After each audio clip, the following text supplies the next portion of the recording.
Earlier this year, I went to see the most recent Doctor Strange movie, Doctor Strange in the Multiverse of Madness, and I was disappointed. Now, I'm a man in my 50s, so why did I go and see it in the first place? Let's be honest, the movie wasn't made for me. I saw it because the original Doctor Strange was brilliant. It was entertaining, thoughtful, and insightful. I rewatched it and I enjoyed it even more. I was afraid that some of the stink from the more recent movie would rub off on it. Glad to say that didn't happen. From now on, I'll call them Strange 1 and Strange 2 to distinguish between the two movies. I had been looking forward to Strange 2 since Strange 1 told us that Doctor Strange would return, but I had heard some disquieting things and I decided to put those feelings aside and see Strange 2 anyway. Right from the start, things felt different. The original started off more like a drama. Doctor Strange is a surgeon, a real man. In Strange 2, he attends the interracial marriage of the woman he loves, and her husband is a fan of Doctor Strange. He leaves the wedding to fight a monster. This could have been in any superhero movie with any superhero fighting. Right here is the difference between the two movies. Strange 1 is about a man who feels real.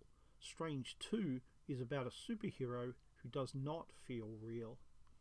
Strange 1 is about a man who becomes a magic user in a world filled with superheroes, and it succeeds because at all times it feels real, like it's something that could actually happen, which is achieved by making the movie into a drama, which includes mysticism, comedy, action, and superheroes.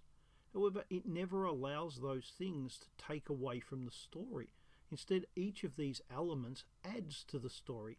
Each part is built upon what has come before it. To be honest, I find it difficult to find fault with this movie. My one complaint was that it moves too fast, but with multiple viewings, it no longer has that problem. I would not have made the Sorcerer Supreme a white woman. I would have kept them as an Asian man, but Tilda Swinton is excellent, bald head and all. In fact, I like the entire cast. The villain has a good reason for acting and for believing what he does.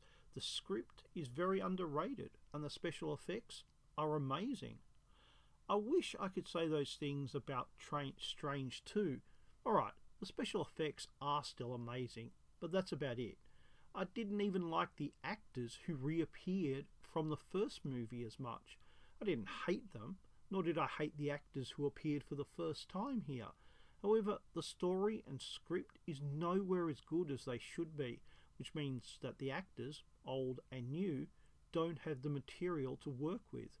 In fact, the movie exists as if the first movie doesn't exist. At the end of Strange 1, a new villain reveals himself with a great backstory and motivation, which is all ignored. Instead, we get a new villain who wreaks havoc because she wants to be a mother. She's the best character in the movie, but her motivation is demented because her children don't exist in our version of the multiverse, but do in others. I liked how she was defeated, as it made sense and it was unexpected.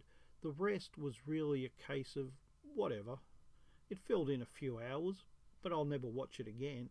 It was just another generic superhero movie, something that Strange 1 was not. What makes this even more ridiculous was that Doctor Strange is not even that important in his own movie. Sure, you can say his character did this or that, but really, he's along for the ride. That's not what I paid my money to see. When I checked back in May, both movies were rated on IMDb as 7.5 out of 10, which for a new big budget movie is terrible. A week later, Strange 2 had lost 0.1 and was at 7.4, below Strange 1. My prediction is that Strange 2 will settle at 6.3. It is currently at 6.9.